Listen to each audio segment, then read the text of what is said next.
Welcome to English club learners. আজকে আমরা যে বিষয়টি আলোচনা করছি সেটি হচ্ছে একটি ন্যারেশন। আমরা এর আগে আলোচনা করেছি এবং এর আগে আমরা 12টি ন্যারেশন আমরা 1, 1, 2, 3, 4 করে আমরা পরপর তার বিস্তারিতভাবে আলোচনা করেছি। আজকে আমরা যেটা আলোচনা করছি সেটা হচ্ছে নাম্বার 13। ন্যারেশন করতে গেলে যে রুলসগুলো আমাদেরকে জানতে হবে, এই রুলসগুলো আমরা এর আগে আরেকবার বলে দিয়েছি, আরেকবার আমরা বলছি। কিভাবে না, ন্যারেশন করতে গেলে যে রুলসগুলো আমাদেরকে ফলো করতে হবে সেই রুলসগুলো আমরা অলরেডি আলোচনা করেছি। আমি আরেকবার ছোট্ট করে ব্রিফ করে বলে দিচ্ছি। দেখো, যদি রিপোর্টিং ভার্ব যদি প্রেজেন্ট টেন্সে হয় তাহলে রিপোর্টেড স্পিচের কোনো পরিবর্তন হবে না। নাম্বার 2, রিপোর্টিং ভার্ব যদি ফিউচার টেন্সে হয় তাহলে রিপোর্টেড স্পিচের টেন্সের কোনো পরিবর্তন হবে না। নাম্বার 3, রিপোর্টিং ভার্ব যদি পাস্ট টেন্সে হয় আর রিপোর্টেড ভার্ব যদি ইউনিভার্সাল ট্রুথ হয় বা চিরন্তন সত্য হয় তাহলে এটার কোনো পরিবর্তন হবে না। রিপোর্টিং ভার্ব যদি পাস্ট টেন্সে হয় তাহলে যদি কোনো টার্মস অ্যান্ড কন্ডিশন না থাকে তাহলে রিপোর্টেড স্পিচ অবশ্যই পাস্ট টেন্সে হবে, এটা খেয়াল রাখতে হবে। আর ন্যারেশন মোটামুটি এখানে আমরা দেখেছি যে এখানে অ্যাসার্টিভ সেন্টেন্স, ইন্টারোগেটিভ সেন্টেন্স আর ইম্পারেটিভ সেন্টেন্স আর এক্সক্লামেটরি সেন্টেন্স, এই কটা ন্যারেশন আছে আর একটা অপটেটিভ সেন্টেন্স আছে।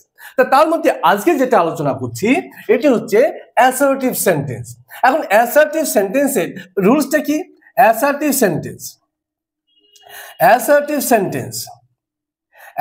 সেন্টেন্সের রুলস হচ্ছে যদি সেইড থাকে তাহলে তুমি সেইড করবে, যদি সেইড টু থাকে তাহলে তুমি টোল্ড করবে। আর এখানে একটা কমা আছে, কমার জন্য তুমি কি নেবে? কমার প্লেসে তুমি একটা দ্যাট নেবে। এটাই হচ্ছে ন্যারেশনের অর্থাৎ অ্যাসার্টিভ সেন্টেন্সের রুলস। আর এখানে ছোট্ট করে একটা জিনিস জানবে, সেটা হচ্ছে সন, SON, সন মানে পুত্র হচ্ছে 1, 2, 3। এটা কি না, এটা হচ্ছে subject object not change. Subject object not change, এটা first person, second person, third person. এটা কি না, এটা হচ্ছে within the mark of inverted commas. তাই এখানে ফার্স্ট পারসন, এটা ফার্স্ট পারসন, এটা সেকেন্ড পারসন, এটা থার্ড পারসন। তাহলে ফার্স্ট পারসন সাবজেক্ট অনুসারে চেঞ্জ হবে, সেকেন্ড পারসন অবজেক্ট অনুসারে চেঞ্জ হবে, থার্ড পারসন নট চেঞ্জ। এটা একটু মনে রাখতে হবে, এমন কিছু কঠিন ব্যাপার নয়, ইটস এ ভেরি ইজি। নাও এবার আমরা দেখি কিভাবে কি করতে হবে। তাহলে আমরা বলেছি হি সেড থাকলে আমরা সেড নেবো, তাহলে এখানে সেড নিয়েছি, ওকে। কমার জায়গায় দ্যাট নিয়েছি, কমার প্লেসে আমরা কি নিয়েছি? দ্যাট নিয়েছি। সে বললো আমি, এই যে তাহলে ফার্স্ট সাবজেক্ট ফার্স্ট পারসন কার সাথে? সাবজেক্টের সাথে। সে বললো আমি, আমিটাকে হি, তাহলে হি। এটা কি আছে? প্রেজেন্ট ইনডিফিনিট, প্রেজেন্ট কন্টিনিউয়াস আছে, তাহলে কোথায় যাবে? Past continuous, to market. This is right sentence. খুব ইজি, উইদিন শর্ট টাইম 2 থেকে 3 সেকেন্ডের মধ্যে তুমি ন্যারেশন পেয়ে যাবে যদি তোমার রুলস কটা একটু জানা থাকে। টিক্সগুলো ফলো করো, follow the ticks and say the others option. এখানে হি আছে, সেড ঠিক আছে, দ্যাট ঠিক আছে।